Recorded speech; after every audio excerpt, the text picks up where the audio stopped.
Mr. Silent Channel. Kabanata 901 hanggang 910. Hindi ako naniniwala na ang dalawang God-killing level fixed installed soul-guided shell ay maaaring manako at pasabugan sa loob ng Shrek City ng isang banal na espiritu. Kabilang sa mga ito, dapat mayroong iba pang puwersa na nag-aambag sa apoy. At least tayo kailangan muna nating hanapin ang layunin, at pagkatapos nating mahanap ang layunin, mas magiging handa tayo.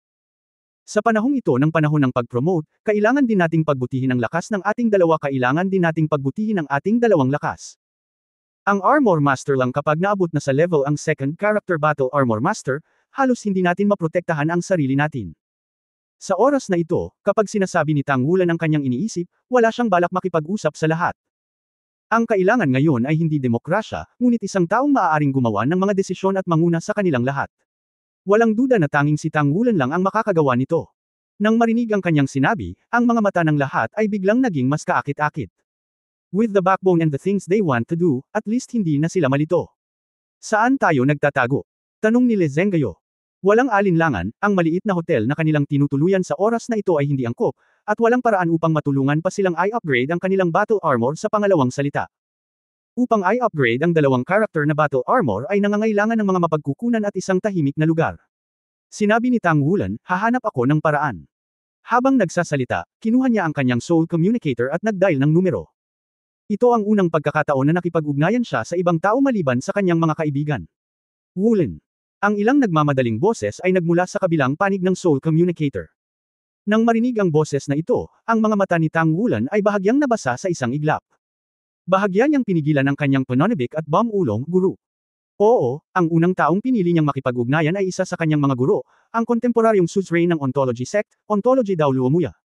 Nag-aalalang sinabi ni Muya, nasaan ka? Okay ka lang ba, Shrek? Mapait na ngumiti si Tang Wulan, guru, okay lang ako. Nasaan ka? At saka, okay lang ba ang tiyuhin ko? Nang marinig ang tanong ni Tang Wulan, si Muye ay natahimik sandali, ang iyong tiyuhin, siya. Sumikip ang puso ni Tang Wulan, may problema ba si Uncle? Totoo ba? Nahulaan na niya na kahit ang Shrek at Tang Sect ay kayang gawin ang Holy Spirit Sect. Paano magiging posible na hayaan si Uncle Master, ang tanging Master Craftsman sa mainland? Sinabi ni Muya, mabuti na lang at nasa tabi niya ako noon. Mabilis kaming tumakbo at nakahinga pa siya. Gayunpaman, napakalubha ng kanyang mga sugat, at ang kanyang katawan ay naagnas ng masasamang espiritu ng Evil Soul Master, at siya ay nakoma pa. Nasa bundok kami sa labas ng Tiandao City.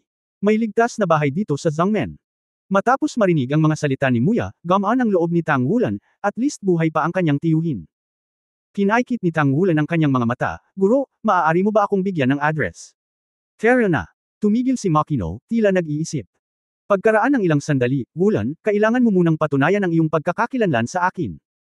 Ikaw ay nasa opisyal na listahan ng kamatayan. Sinabi ni Tang Wulan, syempre. Sabihin mo sa akin kung paano ito patunayan. Sinabi ni Makino, ano ang iyong kasalukuyang antas ng forging? Sinabi ni Tang Wulan, level ng Sage Craftsman, nag-improve lang ako noong huling beses na nag-aral ako sa inyo at sa aking tiyuhin sa Tiandao City. Kasabay nito, natutunan ko mula sa iyo ang mahusay na kontrol sa kapangyarihan ng katawan. Sa katumpakan sa bawat kalamnan, turuan mo ako, kailan ko makokontrol ang aking katawan sa antas ng mga selula, pagkatapos ay malinang ang aking ontological sect. Tila napabuntong hininga si Muya, okay, patutunayan ko rin sa iyo ang aking pagkakakilanlan. Noong una, nang pumunta ako sa Star Luo Empire, ang unang 49 na araw ng paglilinang ay nagbigay sa iyo ng matibay na pundasyon. Bahagyang kumunat ang sulok ng bibig ni Tang Wulan, guro, sabihin mo sa akin ang address, susugod tayo sa lalong madaling panahon. Mabuti. Sinabi ni Muya kay Tang Wulan ang isang address at ang rutang pupuntahan. Pagkabitin ng komunikasyon, halatang gamaan ang loob ni Tang Wulan. Sa kasalukuyan, ang pinakamapagkakatiwalaang tao na may isip niya ay natural na ang kanyang mga guro at tiyuhin. Si Teacher Mu Chen ay orihinal na nasa Shrek City, at ngayon ay hindi niya alam ang kanyang buhay o kamatayan. Pagkatapos, una niyang naisip na ang contact niya ay sina Muya at Zhenhua. Matapos ibitin ang komunikasyon kay Makino, agad siyang nag-broadcast ng isa pang numero. Nang may broadcast ang numerong ito, bahagyang nanginginig ang kanyang mga kamay. Tumunog ang kampana, at walang nakakonekta, ang puso ni Tang Wulan ay lumubog sa ilalim.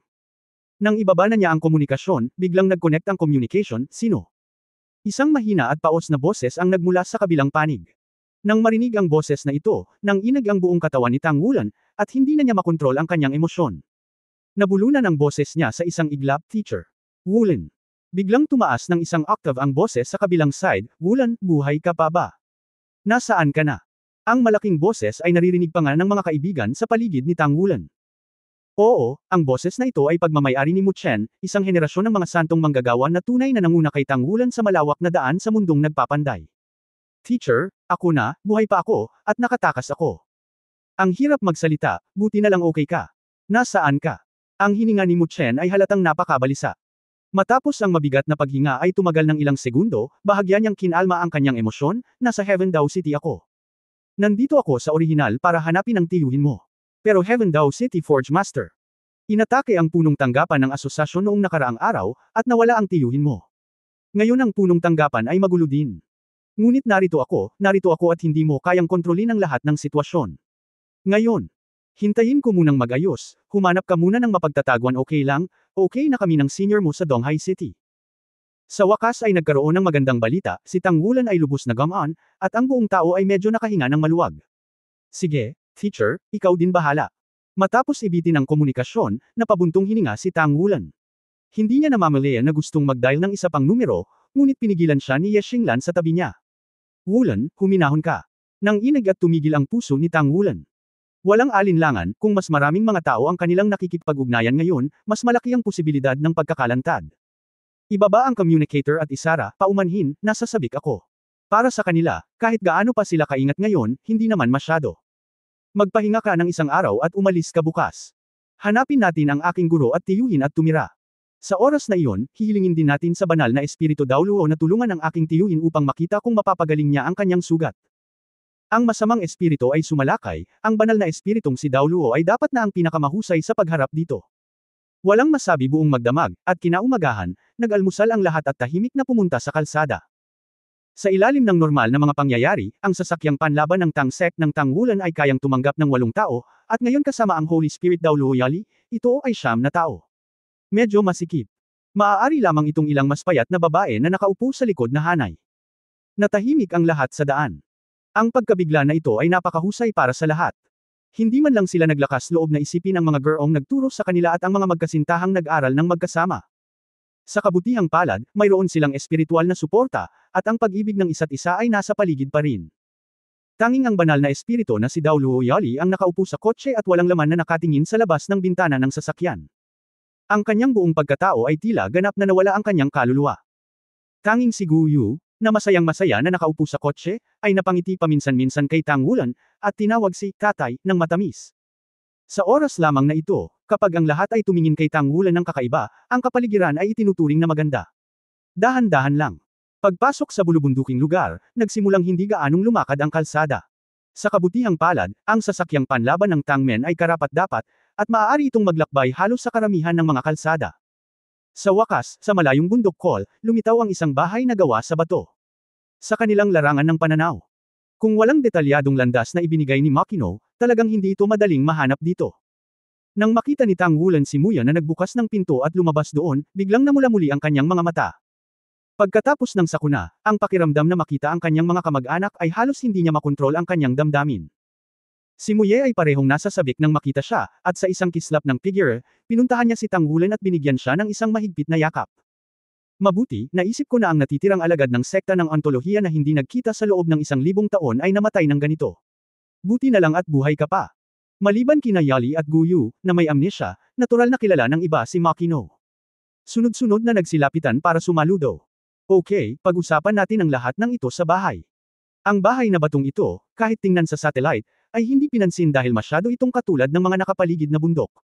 Ngunit nang pumasok sila sa bahay na bato, nalaman nilang wala ng iba sa langit. Ang likod ng bahay na bato ay direktang pumapasok sa bundok, at medyo malaki ang espasyo sa loob ng bundok. Mayroong hindi bababa sa 100 Panginoon ng kaluluwa na hindi mahina sa paglilinang. Mula sa ilan sa kanilang mga katangian, makikita na ito ang mga Soul Masters ng Ontology Sect. Guro, kumusta na po ang aking tiyuhin? Tanong ni Tang Wulan. Sinabi ni Muya, ang sitwasyon ay stable, ngunit walang palatandaan ng pagbuti. Ang pagbaril ay isang evil spirit master na malapit sa limitasyon sa antas ng Daoluo. Kung hindi dahil sa 3-character battle armor ng iyong tiyuhin, natatakot akong mabitin siya. Halika, dadalhin kita upang tingnan. Lumingon si Tang Wulan kay Holy Spirit Daoluo, Tita Yali, ikaw. Si Yali ang humiling sa kanila na tawagin ito sa ganitong paraan, hindi na muli ang miyansaya. Oo. Tumango si Yali. Sumulyap si Muya sa kanya, tumingin sa mukha ni Yali, at bamantong hininga sa loob, ngunit hindi nagsalita, at pinona ang daan. Ang lugar ng pagpapagaling ni Zenhua ay nasa loob ng tiyan ng bundok. Tahimik siyang nakahiga sa batong kama, na may mga gintong barya sa kanyang mga mata, at ang kanyang mukha ay mapatla. Sa ibabaw ng kanyang mukha, isang berdeng pabango ang nagbabadya, na nagmumukhang medyo madilim sa buong silid na bato. Mataimtim na sinabi ni Muya, sa antas ng armor ng labanan na may 4 na karakter, nagtataglay na ito ng malaking antas ng espiritualidad, at masasabi pa nga na ito ang pangalawang katawan ng Panginoon ng Kaluluwa. Ngayon ang sitwasyon ni Zenhua ay ang kanyang laban. Tinulungan siya ni Kai na Aisil ang mahahalagang bahagi ng kanyang katawan at bahagyan na napigilan ang mga masasamang espiritu mula sa pag-atake. Ngunit ang mga masasamang espiritu ay halos sumubok na sa kanila sa maraming paraan. Lumaban sa kanya ang kapangyarihan ni Kai sa pinakamabuting kalagayang ito. Naglakad si Yali sa kama ni Zenhua at nakita ang berdeng hangin na damaloy sa mukha ni Zenhua, sa wakas ay naging mas maliwanag ang kanyang mga mata. Ang isang bilog ng mga singsing ng espiritu ay dahan-daang tumaas mula sa ilalim ng mga paa. Habang unti-unting tumataas ang sagradong aura sa kanyang katawan, ang madilim na aura sa silid na bato ay agad na nawala ng husto. At sa paglabas ni Juan, tila nabasa ang sariling katawan, nanimbalik sa orihinal na tuyong anyo ang kanyang nakamamanghang mukha, na ikinatulala ni Muya na nakatayo sa tabi niya. Nagniningning ang spirit ring, at naglalabas si Yali ng malambot na puting liwanag na tumatakip sa iyong Zenhua. Ang malambot na puting mga ilaw na ito ay unang tumagos sa katawan ni Zenhua na parang mga sinulid, at pagkatapos, sa itaas ng kanyang katawan, isang puting whirlpool ang nagsimulang lumitaw. Ang berdeng agos ng hangin na matigas ang ulo sa kanyang katawan ay biglang sinipsip ng puting puyaw ng tubig, at tahimik na nawala sa puting liwanag. Nagsimulang lumitaw ang mabagsik na dagandong, tila ito ay talagang isang dagandong ng mga sama ng loob na espiritu, ngunit sa harap ng puting puyaw ng tubig, ang dagandong ng mga sama ng loob na espiritu ay hamina at hamina. Ang mga bola ng berdeng ilaw na bola ay inilabas sa katawan ni Zenhua at nabasag at naglaho sa puting whirlpool. Ang mukha ni Zenhua ay unti-unting nag-improve. Nagulat si Makino sa pagtrato ni Yali kay Zenhua, at hindi niya maiwasang mabigla. Ramdam niya ang pabago-bago ng katawan ni Yali, isa itong Super Daoluo level Spirit Master. Bukod dito, si Yali ay hindi isang ordinaryong Super Daoluo, ngunit isang hilang Super Daoluo. Ano ang ibig sabihin nito? Kahit papaano sa kanyang impresyon, hindi pa siya nakakita ng hilang Spirit Master ng ganitong antas. Hindi alam ng healing system kung gaano kahirap i-cultivate ang title Daoluo, lalo na si Super Daoluo. Higit pa rito, ang antas ng singsing ng espiritu ng katawan ni Holy Spirit Daoluo Yali ay medyo hindi mahina, hindi bababa sa 2 singsing ng espiritu ang lumilitaw na pula, at ang iba pang mga singsing ng espiritu ay itim lahat. Kahit na si Makino mismo ay mas mababa sa antas ng singsing ng espiritu. Hindi dapat mababa ang status ng taong ito sa Shrek Academy, di ba? Nang masipsip ang huling bola ng berdeng ilaw, naging seryoso ang mga mata ni Yali. Sa sandaling ito, isang layer ng gintong liwanag ang sumili mula sa kanyang katawan. Una, isang pares ng malalaking gininto ang pakpak ang nakaunat mula sa kanyang likuran. Pagkatapos, nagsimulang lumitaw ang ginintoang baluti at mabilis na kumalat sa buong katawan niya, na sumasakop sa kanyang buong katawan. Isang gintong halo ang lumitaw sa kanyang paanan, at sa loob ng ginintoang halo, lahat ito ay binubuo ng mga pattern sa hugis ng ginintoang balahibo. Sa sandaling lumitaw ito, ang buong silid na bato ay naaninag sa ginto, at ang kadiliman bago ito natangay. Kasabay nito, ang buong silid ay puno na ng sagradong aura. Ang malalakas na pag-awit ay tumunog, ang pag-awit ay umalangaw-ngaw, at ito ay hindi masabi at kaaya-aya sa pandinig. Ang bawat naruroon ay may pakiramdam na nahuhugasan sa kanilang mga puso. Isang korona ang idinagdag sa ulo ni Yali, at 3 maliliit na anghel ang sumasayaw sa tuktok ng korona. Itinaas niya ang kanyang kanang kamay, at isang gintong cetro ang nahulog sa kanyang palad. Ang aura ng buong tao ay agad na tumaas sa isang antas kung saan kahit si Muya ay tatayo ng mataas. 4 na salitang battle armor. Iyon ang unang pagkakataon para sa lahat ng naruroon na makita ang banal na espiritong Daoluo na ito na puspusan upang palayain ang sandata at espiritu ng labanan. Kahit na malakas ang kanyang aura, walang mapang-ipong puwersa, ngunit ito ay nagpapadama sa lahat ng isang uri ng sublimation ng kaluluwa. Itinuro ng scepter ang katawan ni Zenhua, at biglang naging purple ang buong balat ni Zenhua.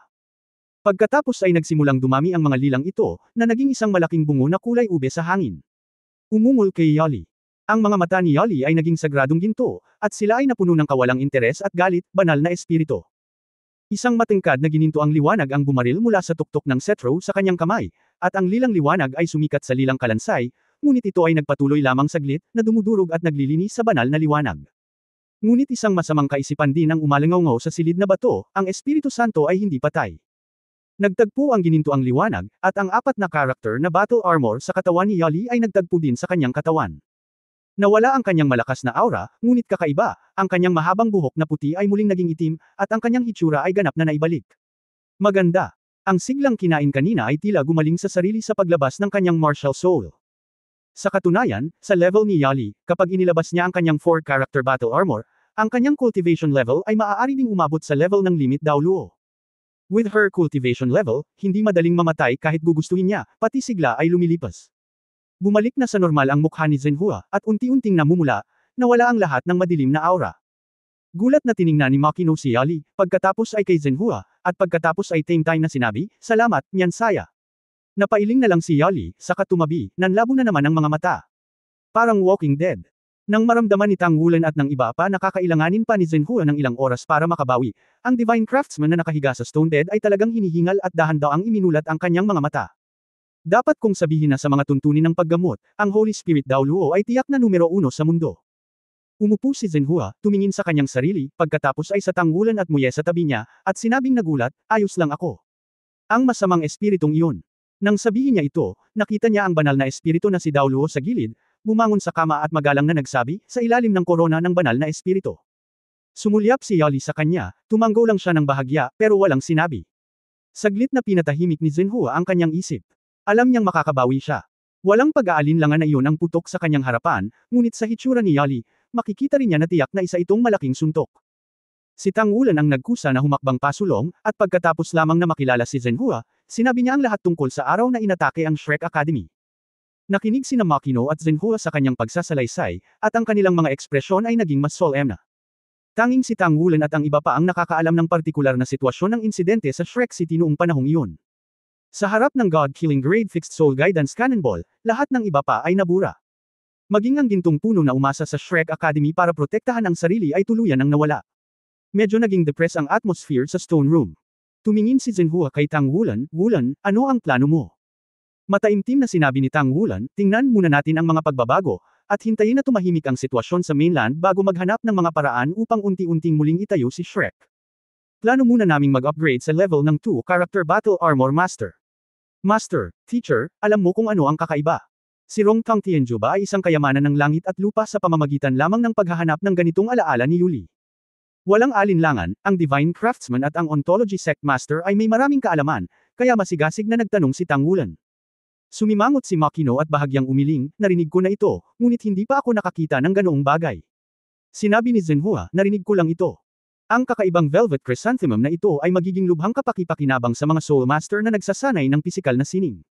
Gayunpaman, sa tingin ko ay dapat mayroong isang lugar. Dahil mayroon ang pinakamaraming nasa mainland ngayon. Mga bihirang likas na kayamanan, lalo na ang mga halaman. Natuwa si Tang Wulan, saan? Sinabi ni Zhenhua, Tang Sect took out the secret realm. Naaalala mo pa ba ang Tang Sect Ice and Fire Order na ibinigay sa iyo ni Amorous Daoluo last time? That token is for that place. Pero kailangan mo munang kontakan ang senior management ng Tang Sect. Okay lang. Sa pagbanggit sa Tang Sect, biglang nanlabo ang mga mata ni Tang Wulan. Nakatanggap din ng mapangwasak na dagok ang punong tanggapan ng Tang Men. Huwag kang malungkot, iba ang Tang Sect sa Shrek. Lahat ng nasa Shrek Academy ay nasa Shrek City. Ang pagkawasak ng Shrek City ay katumbas ng pagsira sa lahat ng core forces ni Shrek. Pero iba ang Tang Sect. Bagamat ang Tang Sect mayroon ding malaking bilang ng mga powerhouse ng Tang Sect na natipon sa punong tanggapan, ngunit higit sa lahat, ang mga mapagkukunan ng tao ay nawasak, hindi ko alam, ang mga mapagkukunan ng dulo ay nawasak, hindi ko alam. Wala si Daoluo sa punong tanggapan ng Tang Sect sa oras na iyon, bagamat ito ay dalawang nakapirming naka-install na mga shell na ginagabayan ng kaluluwa sa antas ng pagpatay sa Diyos, kung magsanib puwersa silang dalawa kay Sky Daoluo, maaaring hindi nila ito mapigilan, at kahit na hindi nila magawa, hindi magiging ganoon kabigat ang pagkawala. Nang marinig ang kanyang sinabi, biglang lumiwanag ang mga mata ni Tang Wulan. Kung ang Tang Sect ay maaaring mapanatili ang isang tiyak na antas ng kapangyarihan, kung gayon ito ay tiyak na isang malaking tulong para sa kanila upang muling itayo ang Shrek sa hinaharap. Ang pag-asa lamang sa 8 o 9 sa kanila ay napakahina. Kinaikit ni Zhenhua ang kanyang mga mata, nag-isip sandali, at sinabing, sa pagkakataong ito ay biglang sumiklab ang Holy Spirit Cult, walang makakaisip nito. Wala kaming ideya na talagang kontrolado ng Holy Spirit Cult ang ganoong nakakatakot na kapangyarihan. Ngunit sa pagkakataong ito ay katumbas na sila ng lahat ng nalantad. Ito ay lumabas. Ang pagbomba sa Shrek City, ang kanilang mga pagkalugi ay hindi magiging maliit ang Killing na kaluwal alam kung hindi magiging maliit ang Killing Soul Shell. Bueno. Ang tatlong mga shell na ginagabayan ng kaluluwa na pinapatay ng Diyos ay natatak pagkatapos ng pagsasaliksik, hindi lamang dahil ang kanilang sariling mapanirang kapangyarihan ay masyadong malakas, ngunit dahil ito ay napakahirap na itaboy ang mga ito at nangangailangan ng napakalaking enerhiya sa madaling salita. Ang kabuuang enerhiya ng buong operasyon ng lungsod ng Shrek ay halos hindi kayang patakbuhin ang tatlong mga shell na ito, kung kaya't ang mga shell na ginagabayan ng kaluluwa ay naka-install pa rin hindi alam kung anong paraan ang ginagamit nila para itaboy ang mga shell. Ang kasalukuyang sitwasyon ay napakagulo sa labas. Ngunit ang pamahalaang federal ay dapat na maging matatag sa loob ng isang tiyak na tagal ng panahon. Sa oras na iyon, kailangan nating obserbahan kung sino ang makakakuha ng pinakamaraming benepisyo pagkatapos ng insidenteng ito. Malamang na sila ay makakasama ng banal na espiritu. Ang pagtuturo ay konektado. Ikaw ay bata pa ngayon, at ang pagiging bata ay nangangahulugan ng pag-asa. Bagamat ang Soul Master, maging ang Armor Master, ay hindi dahil sa orihinal na patnubay ng kaluluwa sa mundo. Ang sasabihin ko sa iyo, huwag kang mawalan ng tiwala sa sarili mo dahil sa God-Killing Great Soul Guidance Cannonball na ito. Ang isang 4-character Battle Armor Master sa limitasyon ng antas ng Dauluo, sa katunayan, ay hindi mas mababa sa isang nakapirming artillery na ginagabayan ng kaluluwa na nakapatay sa Diyos. Sa kasalukuyang mga mapagkukunan ng mainland, imposible para sa Federation na bumuo ng ganitong uri ng mga armas sa antas. Para sa pag-atake na ito, ang banal na espiritu ay maaaring maghanda para sa libu-libong taon upang magtagumpay. Kaya't, sa palagay ko, sa anumang kaso, napakahirap mong pagbutihin ang lakas. Ay na-promote sa dalawang character fighting ang Jashi Realm ay isang napakatamang pagpipilian. Ngunit sa parehong paraan, kailangan mo ring humanap ng hinaharap na landas para sa iyong sarili. Si Shrek ay ganap na nawasak, at hindi na ganoon kadaling itayo ito muli. Hindi ito malulutas sa pamamagitan ng iyong personal na lakas, at kailangan mong magkaroon ng sapat na kapangyarihan upang gawin ito. Kahit na ang Tang Sect ay kumpleto, imposibleng magkaroon ng sapat na lakas upang suportahan ka upang magawa ito. Dahil ang Shrek ay dating masyadong makapangyarihan, ang panahon na ito ay natatakot sa Shrek na sirain ang espiritu. City, sa pagsira sa maraming powerhouses, maaaring walang bakas ng Federation sa likod na magpapasiklab sa apoy sa makatuwid, kung gusto mong itayo muli ang Shrek, dapat ay mayroon kang tiyak na karapatang magsalita sa buong Federation. Pagkasabi noon, huminto si Zhenhua, at nag-isip si Tang Wulan, Tito, kung gayon ano ang iminumungkahi mong gawin natin. Sinabi ni Zhenhua nang walang pag-aalinlangan, sumali sa hukbo. Kung tama ang pagkakaalala ko, ang layunin mo ay sumali sa hukbo pagkatapos ng pagtatapos sa akademya. Ang pagpipiliang ito ay napakatama. Ang sistema ng militar ay independent sa sistemang pampolitika, bagaman ang militar sa sistema, mayroon ding maraming mga paksayon. Ngunit sa pagsasalita, ang mga paksayon na ito ay medyo independyenta. Sa kasong ito, hanggat maaari mong kontrolin ang mga mapagkukunan ng militar sa hinaharap at mayroon kang ilang mga mapagkukunan ng militar sa hinaharap, posible na muling itayo ang Shrek sa pamamagitan ng pagkontrol sa malaking puwersa. Sumimangot si Ye Xinglan at sinabing, sa ilalim ng korona, napakaraming senior sa Shrek Academy ang nagtapos at pumasok sa matataas na antas ng lahat ng antas ng pamumuhay sa mainland. Hindi kaya sila tatayo kapag muling itinayo natin ang Shrek. Walang pakialam na sinabi ni Zhenhua, anak, huwag kang maging walang muwang. Tama ka. Ang Shrek Academy ay puno ng mga peach at plum, at ito ay tiyak na isang tugon. Ngunit ito ay kapag umiiral lamang ang Shrek Academy. Ito rin ang dahilan kung bakit tunay na makapangyarihan ang Shrek Academy. Ngunit ngayon ay wala na ang Shrek Academy, at ang mga taga-Shrek ay nawala ang kanilang kaibuturan. Pagkatapos, kapag sa tingin mo, gaano karaming tao ang makakatawag sa taas? Kapag ang isang tao ay pumasok sa lipunan, tiyak na mahahawahan siya ng lipunan, at dadalhin din niya ang higit pang mga responsibilidad sa lipunan. Magkakaroon sila ng mga pamilya at magbubuklod. Pagkatapos, sa kasong ito, ilang tao ang tunay na ituturing ang kamatayan bilang tahanan na sasamahan ka upang muling itayo ang Shrek ng sama-sama. Mula sa ibang punto de vista, bagamat lahat kayo ay mahuhusay na kabataan, hindi ninyo naisip na ang inyong kasalukuyang paglilinang ay ang Soul King at Soul Emperor lamang. At wala ni isa sa inyong mga nakatatanda ang nakakaalam kung gaano karaming mga cultivation base ang mas mataas sa inyo. Anong mga kwalipikasyon ang kailangan ninyong tawagan sa kanila? At anong mga kwalipikasyon ang mayroon kayo para kumatawan kay Shrek? Ang pag-asa lamang sa mga salita ng antemporaryong si Shrek ay sapat na.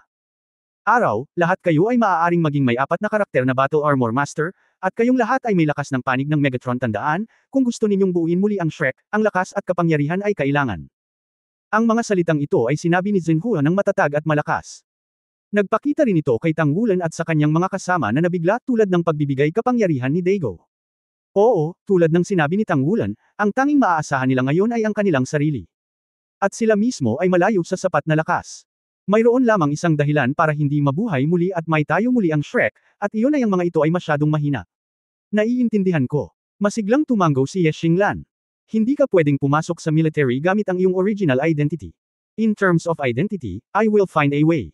Hindi ka pa ba natuto sa makeup? Kailangan mo ng ibang identity. Bago ka maging strong, gamitin mo ang ibang identity mo para lumakad sa society. Middle. Sinabi ni Zhenhua na may time na pananalita, marahil dahil sa napakatagal ng mapayapa, may mga taong handang lumipat pagkatapos ng lahat. Hindi lang ikaw ang pag-asa ni Shrek, kundi pati na rin ang kinabukasan ng kontinente ng Daoluo. Kung hindi ako nagkakamali, sa pagkakataong ito Shrek, nawasak ang lungsod, at ang mga lawin na susunod na mamumuno ay tiyak na magiging pangunahing magpapalawak ng kanilang mga sandata at kagamitan. Sa mahabang panahon, may ilang tao na ang layunin ay pag-isahin ang buong Daoluo na bituin. Sinabi ni Muya, ano ang tungkol sa iyo? Hindi ka na ba makakabalik? Mapait na ngumiti si Zhenhua, hindi ko alam. Kahit papaano hindi na ako makakabalik ngayon. Kung wala ang pagkabigla ng Shrek Academy, nang walang suporta ng Tangmen Headquarters. Babalik ako ngayon, ito ay isang target.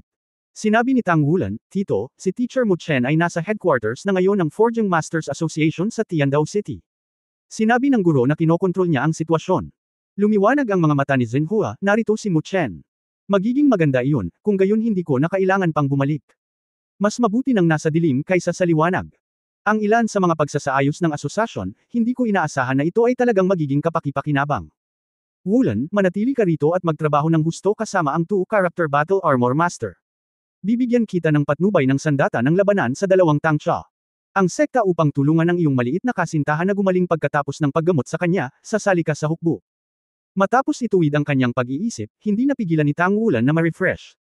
Ito ang sitwasyon, ngayon ay oras na upang gumawa ng isang hakbang sa isang pagkakataon, at magsikap na gawin ang bawat hakbang na sapat na solid. Nabuhay lahat si Tang Wulan at ang kanyang mga kasama, at sa ilalim ng patnubay ni Zhenhua, sinimulan nilang muling pandayin ang kanilang sandata sa labanan. Nagbigay lamang si Zhenhua ng ilang mga gabay na opinyon, at ang mga partikular na operasyon ay kanilang isinagawa. Para sa 2-character Battle Armor, ang lahat ng kanilang Battle Armor metal ay dapat munang i-upgrade sa Spiritual Forging level, at pagkatapos ay idaragdag ang mga pakpak. Pagkatapos lamang nito ay ang Magic Array Characterization. At sa buong proseso ng paggawa ng 2-character Battle Armor, ang pinakamahirap na bagay ay hindi ang paglalarawan ng Magic Circle sa likod nito. Parehong madaling nagawa ni na Yuanan Yahui at Ye Xinglan ang gawain ito, pareho na silang nasa Soul Emperor level, at mayroon silang sapat na soul power para suportahan ang pagkumpleto ng paglalarawan ng Magic Circle. Ang pagpanday ay ang pinakamahirap. Upang maging tumpak, dahil ginawa ni Tang Wulan ang plano na gumamit ng animistic na metal kapag gusto niyang labanan ng armor, mas lalo niyang idiniin ang kanyang sarili. Ang one-word battle armor ay gawa sa animate na metal, na maaaring mag-save ng mga mapagkukunan sa isang malaking lawak. Hindi na kailangang mag-aksaya ng mga materyales para sa paggawa ng one-word battle armor. Maaari mong patuloy na gamitin ang dalawang salitang sandata sa labanan. Ang kahirapan sa pagpapakita ng pangunahing Magic Circle ay mababawasan ng malaki, at kailangan mo lamang idagdag ang pagiging komplikado ng Magic Circle at ilang mga espesyal na epekto. Ngunit para sa Forging, ang kahirapan ay mas mahirap kaysa sa paggawa ng dalawang character battle armor ng direkta. Una sa lahat, hindi maaaring magkamali si Tang Wulan, dahil hindi siya maaaring mabaigo. Walang pagkakataon ng pagsubok, dapat itong maging matagumpay sa isang mabilis na pagbagsak. Kasabay nito, hindi ito dapat makakaapekto sa orihinal na core Magic Circle kapag nagpapanday, at kasabay nito, magdagdag ng bagong metal para matuno. Kahit noong ika-6 na antas na panday siya noon, hindi siya lubos na nakatitiyak na makukumpleto niya ito. Ngayon, syempre iba na. Isa na siyang Saint Craftsman, ang pinakabatang Saint Craftsman sa kasaysayan ng buong Daoluo Continent. Ang mga dobleng martilyo ay bahagyang damapo sa gintong baluti sa kanyang harapan, at sa tuwing tatamaan nila si Tang Wulan, isang malambot na hininga ang natural na ilalabas. Ang ganitong uri ng paghinga ay hindi lamang nagbabago sa kapangyarihan ng espiritu, ngunit nagbabago rin sa sigla at dugo. Sa ilalim ng pagpapala ng kanyang malakas na espiritual na kapangyarihan, perpektong inaayos nito ang sandata ng labanan sa ilalim ng Forging Martilyo. Ang pares ng Forging Hammer sa mga kamay ni Tang Wulan ay dumanas din ng maraming pagbabago kumpara sa dati. Ang orihinal na Spirit Forging Silver Hammer ay napalitan na ngayon ng Soul Forging Silver Hammer. Ang pagkakaiba sa pagitan ng Soul Forging at Spirit Forging ay ang Soul Forging ay hindi lamang may buhay, ngunit nagtataglay din ng karunungan. At ang metal na may karunungan ay maaaring makipag-usap sa isip ng Master. Sa makatuwid, nang bumagsak ang pares ng Soul Forging na lumulubog na mga pilak na martilyo, ang tunog ng pagtama nito sa battle armor ay iba sa tuwing ito ay tumama, at ang katawan nito ay bahagyang magiging deformed. Ayon sa intensyon ni Tang Wulan, marahan nitong iniiwasan ang mga masalimuot na iyon. Ang pattern ay hindi makakasakit sa orihinal na texture, at sa parehong oras, dagdagan ng lakas sa ilang mga lugar na kailangang pinalubha. Ang isang martilyo pababa ay katumbas ng epekto ng 12-dosenang mga martilyo sa nakaraan, na siyang pakinabang ng paggawa ng kaluluwa. At ang mas tumpak na kontrol ay lubos na binabawasan ang pagkakataon ng pagkabigo. Kailangang i-upgrade ng 2-character battle armor ang metal level sa spiritual forging, at kailangan ding magdagdag ng metal para makamit ang mas malakas na halwang metal. Tanging ang banal na manggagawa lamang ang makakakumpleto ng lahat ng ito ng perpekto. Ang iba ay nakatayo sa hindi kalayuan na nakatingin sa kanya, kabilang ang isang henerasyon ng master craftsman na si Zhenhua. Ang pag-promote ni Tang Wulan sa antas ng banal na craftsman ay natapos sa ilalim ng kanyang patnubay, ngunit kahit na sa oras na ito, ang pagpapanday ni Tang Wulan ay puno ng masining na kahulugan. Dahil sa pagsasanay ni Makino para kay Tang Wulan, naipon sa wakas ang kanyang mga taon ng akumulasyon. Pagkatapos niyang tunay na kontrolin ang kanyang sobrang kapangyarihan, ang kontrol ni Tang Wulan sa kanyang sarili ay higit na mas mahusay kaysa dati, at ang kontrol at pagpapanday ng perpektong kapangyarihang ito ay maihahambing. Kung pinagsama, ganap niyang na-stabilize ang antas ng Santo Craftsman sa loob lamang ng ilang buwan. Bagamat hindi ito may kukumpara sa isang senior na santo tulad ni Mu Chen, napakadali ng kumpletuhin ang forging ng dalawang character na battle armor na ito. Bilang isang karaniwang tao, ang Shrek 7 Devils at ang iba pa ay tumingin kay Tang Wulan na nagpapanday, at naramdaman na ang kanyang pagpapanday ngayon ay tila mas maluwag at casual kaysa dati, at tila hindi gaanong seryoso, ngunit sa bawat martilyo, ngunit tulad ng pagtugtog ng musika, mayroong isang matamis na tunog, nang walang matinding dagandong ng nakaraan, ngunit ang kahangahangang pagpapanday na ito ay nagpaginhawa sa kanila, na parang ang kanilang kaluluwa ay malumanay sa ilalim ng kanyang martilyo. Nag-sublimate ito habang pamapalo. Si Xu Lizhi ang unang umupo na naka-cross-legged, nakikinig sa forging percussion ni Tang Wulan, mayroon siyang malinaw na pag-unawa sa kanyang puso. Ang mga kasosyo ay umupo din isa-isa, tahimik na pumasok sa isang estado ng pagmumuni-muni. Tanging si Guyu lamang, na matamang nakatingin kay Tang Wulan na may malalaking mata, paminsan-minsan ay ikiling ang kanyang ulo, ang pagkalito sa kanyang mga mata ay tila may iniisip. Unang pinandi ni Tang Wulan ang kanyang battle armor. Hindi siya ay makasarili, ngunit dahil nagsimula pa lang siya ng ganitong uri ng pag-upgrade at pag-forging ng battle armor sa unang pagkakataon, at hindi siya lubos na sigurado dito. Pinaka-pamilyar. Sa katunayan, nang magsimula ang kanyang pagpapanday, pumasok siya sa estado, at natural na natapos ang lahat. Nakumpleto ang unang piraso ng forging, at ito ay ang kanyang kanang kamay na Golden Dragon Claw. Kung ikukumpara sa one-word battle armor, ang Golden Dragon Claw sa oras na ito ay mukhang mas makapal, ang pattern ay mas malalim, at ang Golden Dragon Claw mismo ay bahagyang mas malaki. Ang ilan, nag-iiwan ng mas maraming espasyo para sa paglalarawan ng Soul Guidance Array. Ang orihinal na maputlang Golden Battle Armor, na may kasamang ikatlong pambihirang metal, ay naging medyo mas madilim ang kulay. Ang buong pakiramdam ay puno ng alindog. Mula sa libong pagpapanday hanggang sa espiritual na pagpapanday, ang metal ay nagsimulang magkaroon ng sigla. Nararamdaman pa ni Tang Wulan na ang metal ay tila may mga butas, na magbabago sa kanyang paghinga. Sa dati niyang plano, orihinal niyang binalak na magdagdag ng dalawang uri ng mga bihirang metal sa 2-character battle armor para sa pagtunaw at forging, ngunit sa ilalim ng opinyon ni Zhenhua, sa wakas ay nagpasya siyang magdagdag lamang ng isang uri ng bihirang metal. Ang dahilan kung bakit hiniling ni Zhenhua sa kanya na gawin ito ay higit sa lahat dahil ang antas ng forging ni Tang Wulan ay mabilis na umunlad. Ang mabilis na pagtaas ng antas ng forging ay nangangahulugan na siya ay gagawa ng mga tagumpay sa forging sa malapit na hinaharap. Ang dalawang character na battle armor ay ang tunay na simula ng battle armor. Si Tang Wulan ay isa ng Saint Craftsman. Posibleng mag-fuse ng dalawang metal, pero kakapasok pa lang niya sa level ng Saint Craftsman kung tutuusin. Napakaraming mga metal na dapat pagsamahin, at ang paghahalo ng iba't ibang mga metal sa isa't isa ay hindi gaanong mahusay. Upang gawing mas perpekto ang kanilang battle armor sa hinaharap, makakamit ni Tang Wulan ang pagiging perpekto sa pamamagitan lamang ng pagdaragdag ng metal para sa forging. Anyway, nariyan ang proseso ng pag-forging ng 3-character battle armor at ang 4-character battle armor sa oras na iyon. Ito ay mas mahusay na magpanday sa isang mas kumpiyansa na sitwasyon. Sa ilalim ng normal na mga kalagayan, ang dalawang character na battle armor ay nangangailangan lamang ng espiritual na forging metal, at kakaunti ang mga battle armor masters na maaaring gumamit ng alloy 2-character battle armors, hindi pa banggitin, ang mga ito ay tatlong uri pa rin ng alloys. Ang dalawang character na battle armor ay magiging isang malaking sublimation kumpara sa 1-character battle armor, at ang epekto ng paggamit ng mga halwang metal ay unti-unting mahahayag. Para sa kanilang kasalukuyang cultivation base, ito ay sapat na.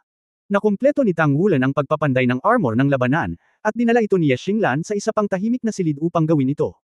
Ang pagpapanday ng klase ng Santo Craftsman ay naging mas mahusay sa paglipas ng panahon.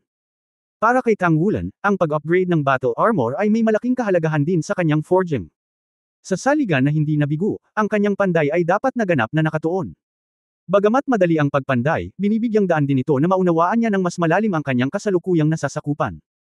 Hayaang baligtarin ang labas ng mundo, sa gitna ng bundok na ito, mayroon lamang isang grupo ng mga kabataan na nagsisikap na mapabuti ang kanilang sarili. Mingdo. Ito ang kabisera ng Daoluo Federation, dating pangalawang pinakamalaking lungsod sa mainland, pangalawa lamang sa Shrek City. Nang wasakin ang Shrek City, na-promote na ito sa pinakamalaking lungsod sa mainland. Nitong mga nakaraang araw, napaka-tense ng atmosphere sa Mingdo. Walang paraan upang itago ang pagkawasak ng Shrek City mula sa mga tao. Walang alinlangan, para sa Evil Soul Masters, ang pinakaayaw nila ay ang Shrek Academy na sumupil sa kanila sa hindi mabilang na taon, at ang Tangsek na patuloy na nagpadala ng mga manlalaban ng Soul Fighting Hall upang alisin ang Evil Soul Masters sa mainland. Kaya, ano ang pangatlong lugar? Walang duda na ito ay Mingdo, ang kabisera ng Daoluo Continent. Pinili ng maraming tao na lumipat sa kanayunan o maliliit na lungsod pagkatapos ng pag-atake ng terorista. Nag-aalala sila sa kanilang kaligtasan gayon din sa kasalukuyang sitwasyon sa politika.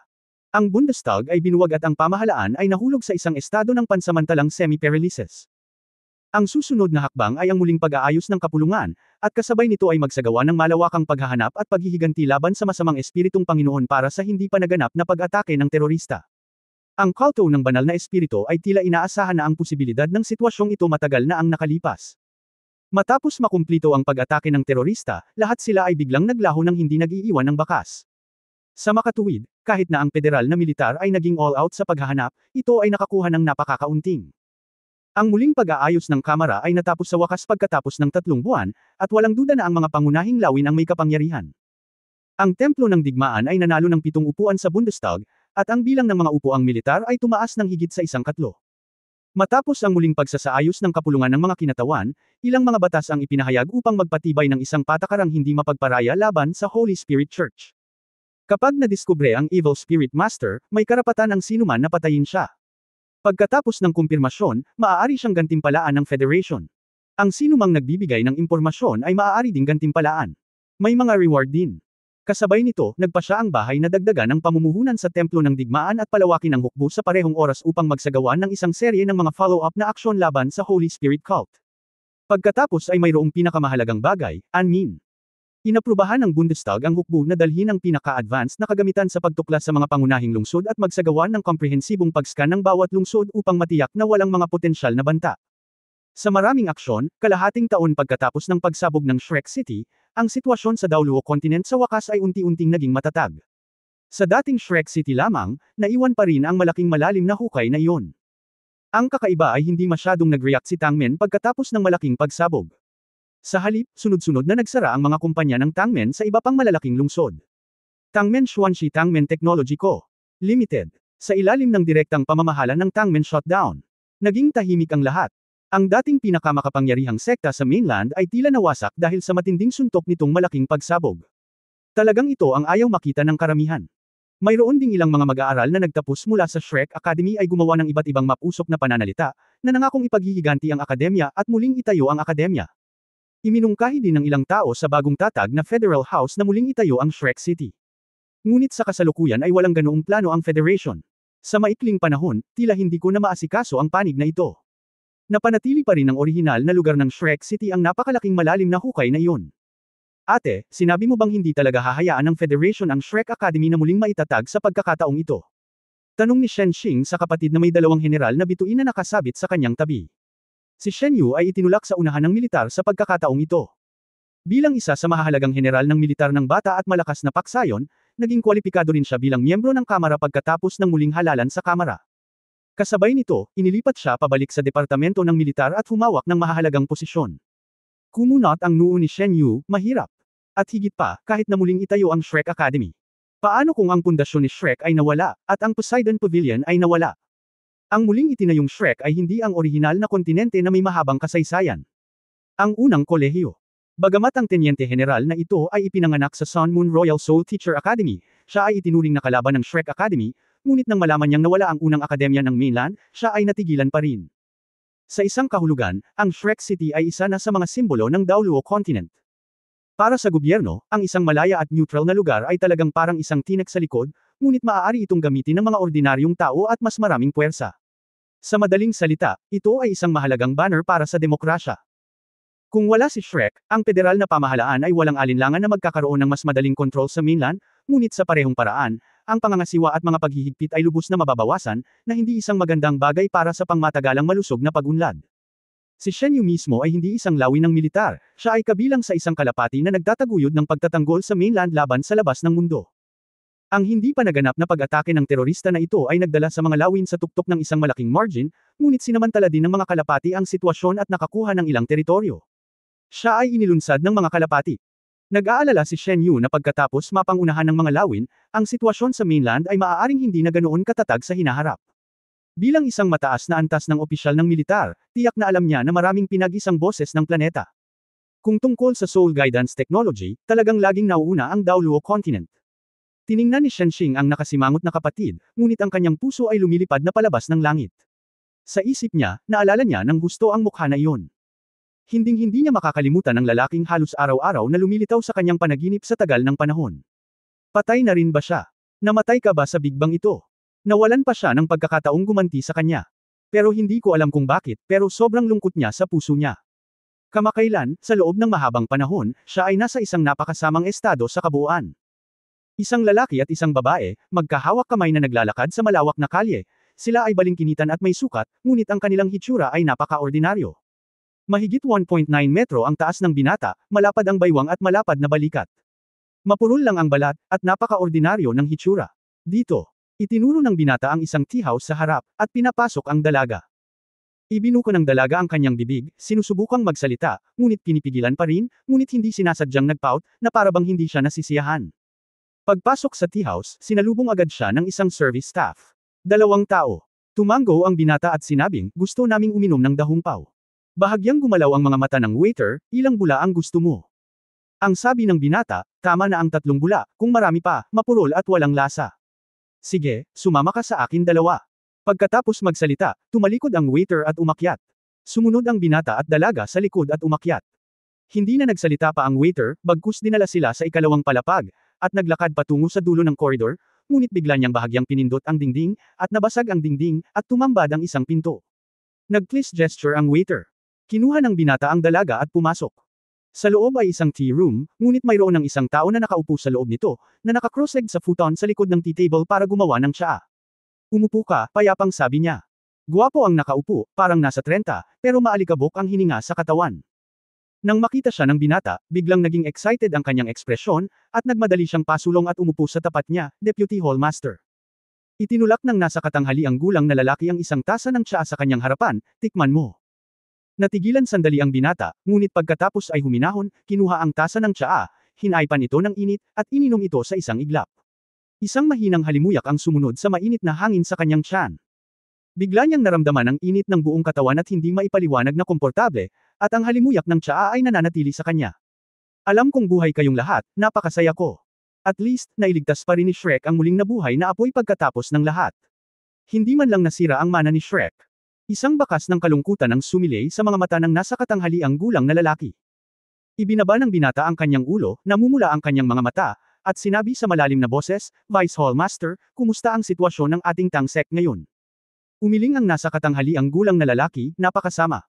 Matapos bambahin ang punong tanggapan, lahat ng sangay ng tangmen ng Xuanxi ay pinagbawalan sa iba't ibang antas.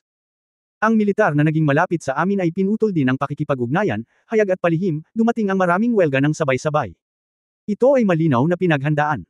Napagpasyahan ng may-ari ng palasyo na ang lahat ng mga sangay na tumugon sa krisis ay pansamantalang isinara, at ngayon ay pansamantalang isinara ang mga sangay ng tangmen.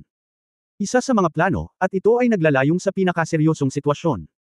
Sinabi ng binata, bukod sa banal na espiritu, sino pa ang naroon? Mahinang sinabi ng nasa katanghali ang gulang na lalaki, nakarinig ka na ba ng isang salita? Ang pader ay itinulak pababa ng lahat. Natatakot ako na ang pagsasabuatan na ito ay may napakahabang kasaysayan. Kasabay nito, ito ay laban sa Shrek at Tang Sect. Ito ay hindi isang bagay na magagawa ng isang henerasyon. Itinuro ng banal na espiritu. Itinulak lamang sa harap ng entablado, at kung gaano karaming tao ang nakikita ko sa likod ng mga eksena, ang lahat ng tao ay nakikita ko sa likod ng mga eksena. At si Shrek sa mainland ay masyadong hiwalay, sa katunayan, matagal na nating pinag-isipan ang tungkol dito isang araw, ngunit hindi ko inaasahan na magiging ganoon kabilis at darating. Maging ang mga veterano ng kontemporaryong si God Pavilion ni Shrek o ang kasalukuyang pinuno ng ating Tang sect, lahat sila ay makasalanan. Masyado na tayong nabaon sa ating sariling pamana sa napakatagal na panahon, napakatagal na. Para malinaw na maramdaman natin na may darating na krisis. Ngunit laging pakiramdam na walang sinuman ang maglalakas loob na kumilos ng padalos-dalos. At ang mga katotohanan ay nagpatunay na tayo ay mas malupit, mas mali ang inaakala kaysa sa kalaban. 10 milyong tao para ilibing tayo. Inangat ng binata ang kanyang ulo, may malabong gininto ang liwanag na kumikislap sa kanyang mga mata. Vice Hall Master, kumusta ka pagkatapos ng Tang sect? Bahagyang sinabi ng nasa katanghaliang gulang na lalaki, walang sino man ang makakaharap sa Tang sect nang hindi binabayaran ang halaga. Ang kaluwalhatian ng Tang sect ay hindi kailanman mawawala dahil sa mga dagok na ito. Ganoon din para kay Shrek. Narinig kong sinabi ni Zhenhua. Ang layunin ng iyong pagbisita sa pagkakataong ito. Tang sect, kahit na si Shrek, kahit ang mga taong iyon ay hindi ganap na malinaw. Ikaw ang hinaharap, ang kinabukasan ng Tang sect at Shrek, ang kinabukasan ng Tang sect at Shrek. Itinayong muli. Ang Tang sect Ice and Fire Order na ibinigay ko sa iyo noong huling pagkakataon ay nawalan ng bisa. Ngunit ang Tang sect Secret Realm, ang mga mata ng yelo at apoy, ay magbubukas sa iyo. Tang sect ay ganap na susuporta sa iyo sa dilim. Ang mga taong iyon ay maaaring gumamit ng ilang daan taon, o kahit libu-libong taon, upang kalkulahin tayo. Wala kaming pakialam, gamitin ang pagsisikap ng isang henerasyon, o kahit na ilang henerasyon na maibalik sa Tang, o kahit na ilang henerasyon. Na masyadong masunurin sa mga alituntunin noon dahil dito, ang mga taong ito ay napakawalang prinsipyo hindi lamang mamamatay sa walang kabuluhan ang mahigit 10 milyong buhay. Nang sabihin ito ng nasa katanghali ang gulang na lalaki, bumaba ang temperatura sa buong tea room, at nawala ang sigla ni Xuanhe sa isang iglap. Masiglang tumanggo ang binata, kami ay may tungkulin sa aming responsibilidad. Vice Hall Master, kailan ako makakapunta sa mata ng yelo at apoy? Agad-agad. Tumayo ang medyo may edad na lalaki, Wulan, susunduan namin ngayon ang partner mo. Pagkatapos ay dumiretso ka na. Oo. Ang binata ay si Tang Wulan na may make-up, at ang babaeng sumunod sa kanya ay natural na si Guyu na may amnesia. Sa sandaling ito ay tumayo si Guyu sa tabi ni Tang Wulan, kumukurap ang kanyang malalaking mata, na parang nakikinig sa isang makalangit na libro. At ang lalaking nasa katanghaliang gulang na iyon ay ang tunay na nagmamahalan na si Daoluo Zhangzin na minsang nakilala ni Tang Wulan, ang deputy head ng kontemporaryong Tangmen Daoluo Hall. Gayon din ang pangalawang tao sa Tang sect.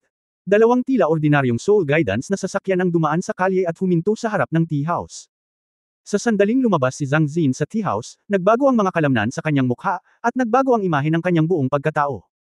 Ito ay ganap na kinakailangan, dahil sa kasalukuyang teknolohiya ng paggabay sa kaluluwa ng mainland, ang mga satellite ay maaaring madaling maghanap ng isang itinalagang tao sa pamamagitan ng hitsura. Sumakay sina Tang Wulan at Guyu sa iisang sasakyan kasama si Zhangzin. Walang pakialam na sinabi ng madamdaming si Daoluo, ngayon ang Tang sect ay ganap na nakatago sa ilalim ng lupa, pagkatapos ng mga mata ng yelo at apoy, maaari kang sumali sa hukbo gaya ng binalak. Hindi mo na kailangang pangalagaan ang iba. Oo. Matapos marinig ang kanyang mga salita, biglang gumaan ang pakiramdam ni Tang Wulan sa kanyang mga balikat.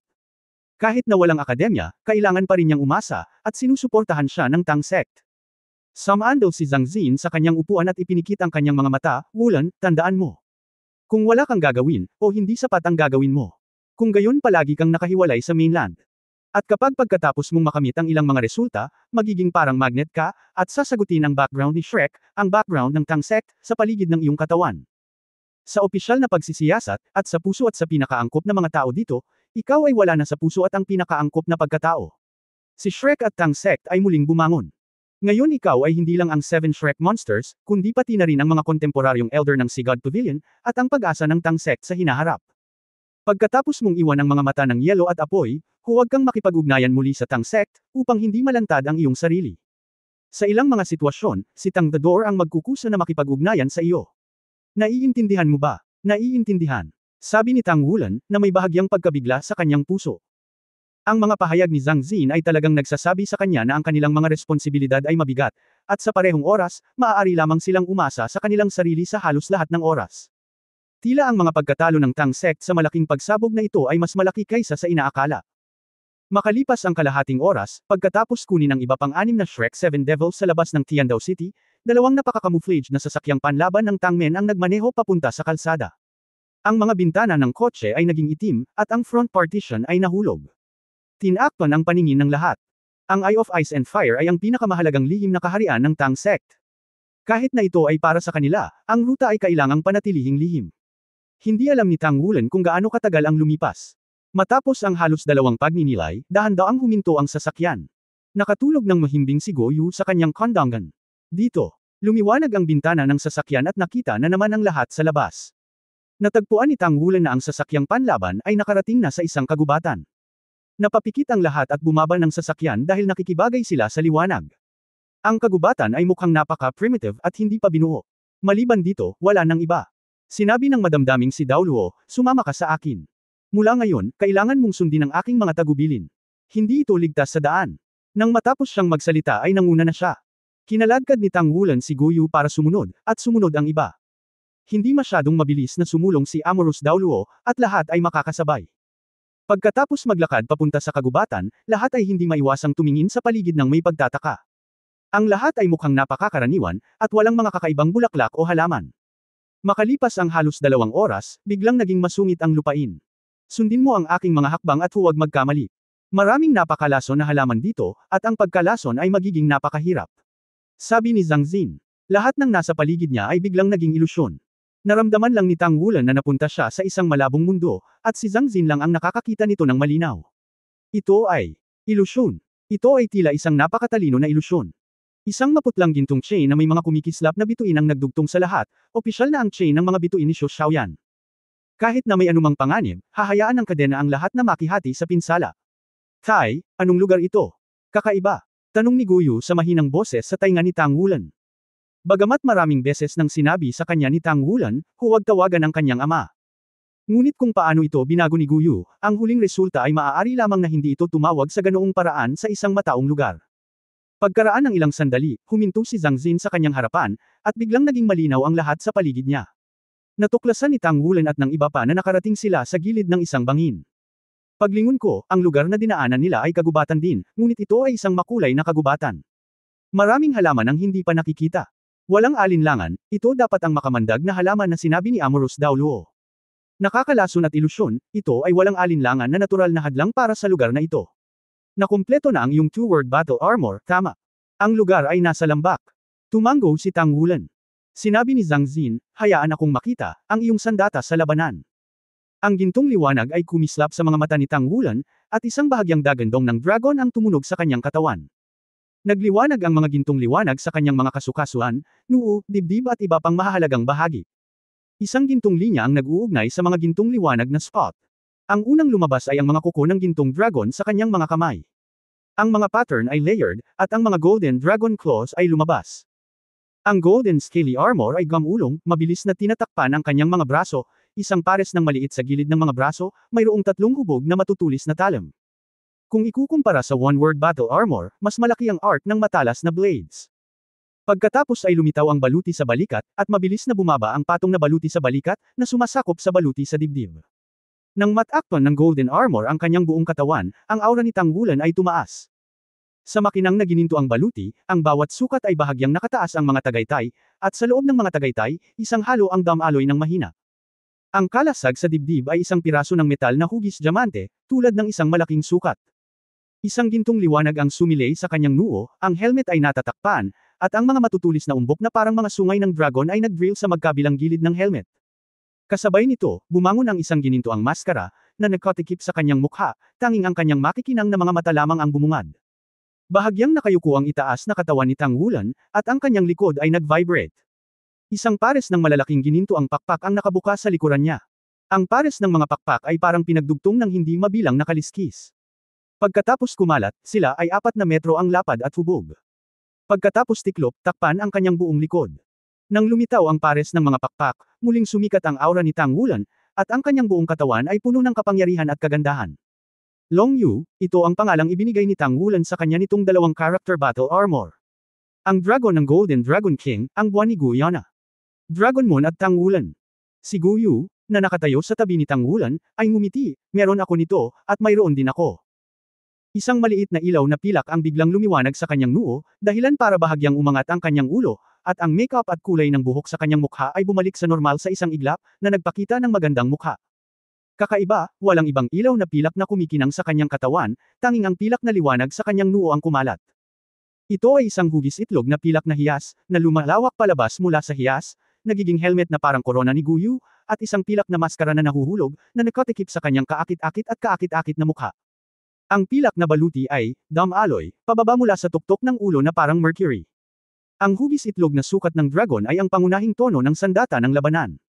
Mayroon ding oval na pilak na hiyas sa gitna ng dibdib, ngunit may malabong makulay na halo na dumadaloy sa loob. Kung ikukumpara sa matitipunong battle armor ni Tangwulan, ang battle armor ni Guyu ay mas payat at magaling. Nang walang partikular na pinalaking armor sa balikat at mga kagamitan sa suntukan, ang buong katawan ay mukhang napakapayat at napakarilag, na nagmumula sa kanya na parang isang diyosa.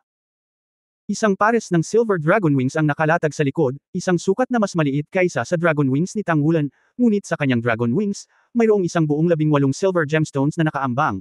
Nang lumitaw ang kanyang battle armor, ang iba't ibang elemento sa hangin ay naging malinaw na aktibo, at natural na nagtipon sa paligid ng kanyang katawan, na nagbibigay sa kanya ng isang layer ng makulay na halo sa paligid niya. Ang battle armor ni Guyu ay hindi ginawa ni Tangwulan at ng kanyang mga kaibigan, ngunit nang makita niyang natapos na ni Tangwulan ang kanyang 2-character battle armor, tila may iniisip siya sa kasabikan, at direktang kinuha ang battle armor. Matapos itong palabesan, natuklasan ng lahat na nakumpleto na talaga ni Guyu ang dalawang karakter na sandata sa labanan, at mayroon pa itong pangalan. Long Lin, ito ang pangalang ibinigay ni Guyu sa kanyang 2-character battle armor. Ang dragon ng Silver Dragon, ang Lin ng Tangwulan. Long Lin Guyu, o sa halip, Long Lin Guyana.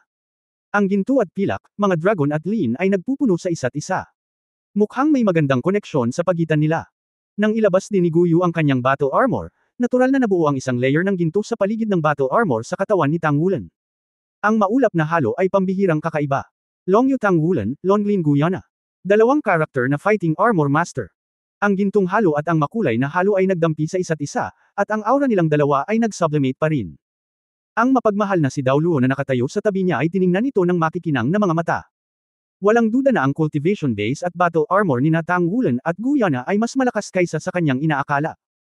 Ang Dragon Moon battle armor mismo ni Tangwulan ay gumagamit ng 3 halwang metal, na lubos na espiritual na forging, at ang pagtaas ay higit pa sa orihinal na one-word battle armor.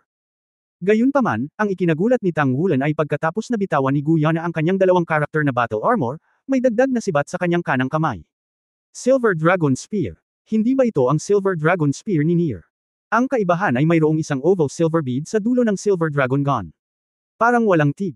Ngunit kapag dahan-daang ibinaba ni Guyana ang sibat, magiging natural ang dulo ng pilak na butil. Dumura ng Silver Spearlight na higit sa isang talampakan ang haba. Ang sandata ni Tangwulan ay isang Golden Dragon Spear, at ang sandata ba ni Guyana ay Silver Dragon Spear. Habang inilabas nila ang battle armor, sa likod nila, naglabas din ang mga partner ng sarili nilang 2-character battle armor. Sa sandaling inilabas ni Ye Xinglan ang battle armor, ang liwanag sa kanyang katawan ang pinakamalakas. Sa isang iglap, tila siya ay naging Milky Way, mabituan. Starlight Combination, isang simpleng battle armor ang lumitaw sa kanyang katawan, ang battle armor ay pumasok sa salitang dalawa. Ang battle armor ni Ye Xinglan mismo ay nagpakita ng kakaibang maliwanag na kulay, at ang buong metal ay parang mga kristal, nagniningning ng maliwanag na liwanag. Ang bawat disenyo ng kanyang armor sa labanan ay may matalas na kahulugan tulad ng isang talam, tulad ng sa kanya. Ang sandata ng labanan ay hindi mukhang napakarilag, kahit na ang mga pakpak sa likod nito ay isang pares ng maliliit na nakatiklop na mga pakpak, napakatalas, kahit na medyo tulad ng mga pakpak ng gabay ng isang mecha. Ngunit nang ang buong sandata ng katawan ay isinuot sa kanyang katawan, nang mahulog ang maskara, si Ye Xinglan ay natural na bumuo ng isang espadang aura na tumataas sa langit. Napakalakas ng aura ng espada na tila tumatagos sa langit. Xingji, ito ang pangalan ng battle armor ni Ye Xinglan. Ang bituin ng Star God Sword, ang karunungan ni Shu Lizi. Xingji Ye Xinglan. Tumabi sa kanya ang chubby na si Shu Lizi, at medyo kakaiba ang battle armor sa katawan ni Shu Lizi. Siya ay orihinal na dilaw noong siya ay isang one-word battle armor, ngunit ngayon ito ay naging kayumanggi. Ang kulay ay mas malalim kaysa dati. Ang sandata ng labanan ay makapal at mabigat. Sa lahat ng mga tao, ang kanyang sandata sa labanan ay mukhang pinakamatipuno. Ang bawat piraso ay parang bato, na tumatakip sa kanyang katawan. Sa dibdib ay isang malaking bilog na dilaw na hiyas. Ang helmet ay ang pinakatradisyonal. Estilo. Ang mga pakpak sa likod ay napakalaki rin, medyo mas malaki kaysa kay Tangwulan, at kapag huminto ka doon, parang ang kapal ng bundok. Ang hiningang lumalabas mula sa kanyang katawan ay may mahinang alon ng pagkawasak na nagpapabilis ng tibok ng puso ng isang tao. Shou Xing, ang pangalan ng battle armor ni Shu Lizi. Noong una, pabirong hinihiling sa kanya ng lahat na pangalanan ang kanyang bond sa battle armor, ngunit tumanggi si Shu Lizi na magsabi ng kahit ano. Sa huli, ginamit ang star character ni Ye Xinglan, at si Shou ang bantay ng guard. Natural na nauunawaan ng lahat ang kanyang intensyon. Shouxing Shu Lizi. Sa tabi ni Shu Lizi, kahanga-hanga si XCXC. Matapos pumasok ang battle armor ni XCXC sa two-character realm, tila may ilusyon itong pakiramdam, ang liwanag at anino ay kumikislap, hindi mahuhulaan. Lumilitaw na translucent ang battle armor, na may malabong halo na dumadaloy sa loob, na parang inukit mula sa mga kristal. Ang pattern sa battle armor ay parang dragon. Kung ikukumpara sa one-word battle armor, marami pang misteryo. Ang kanyang battle armor ay mukhang mas manipis kaysa kay Ye Xinglan, at ang mga pakpak sa likod niya ay hindi isang pares, ngunit dalawang pares, na parehong maikli, ngunit napakapinong. Walang helmet, pero parang trident ang headband, at parang may simoy ng hangin sa katawan. Ang kanyang sandata sa labanan, lahat ng mga karagdagan, ay pawang mga kakayahan sa pagtaas ng bilis, dobleng pagtaas ng bilis at kapangyarihan ng kaluluwa. Ang defensive power ay mas mababa kaysa sa iba, ngunit ito ay walang alinlangan na magpapataas ng kanyang bilis sa sukdulan. Long Ye, pangalan ni XCXC Daokai. Ang dragon ng Sangyong Dagger, ang gabi ni Yuanan Yahui. Ang taong ito ay binigkas na ang kanyang retorika noong ginawa ang battle armor. Sa hinaharap, dapat niyang gawin ang kanyang battle armor na umabot sa 4 na karakter, na tinatawag na Sangyong Yahui. Long Ye XCXC. Ang battle armor ni Yuanan Yahui ay ang pinakakomplikadong gawin sa lahat ng tao, dahil siya ay kambal na espiritu, at ang dalawang espiritu ay hindi magkahiwalay. Kaya naman, sa paggawa ng kanyang battle armor, sigwang it was designed, and it took a lot of time. Sa oras na ito, ang pinakawalan niya ay ang kanyang sariling fallen angel martial soul. Matapos idagdag ang pangatlong metal, ang armor ng labanan ay naging dark purple. Ang bawat pattern ay nagbigay ng pakiramdam ng buong lakas, at isang pares ng itim na pakpak ang nakabukas sa likod. Bukas, kasabay ng pagbabalik niya sa kanyang pambabae na anyo sa oras na ito, na nagbibigay sa mga tao ng mahiwaga at mahiwagang atraksyon. Kung mag-transform siya sa isang Titan Great Ape, ang estilo ng kanyang battle armor ay sasailalim sa ilang pagbabago.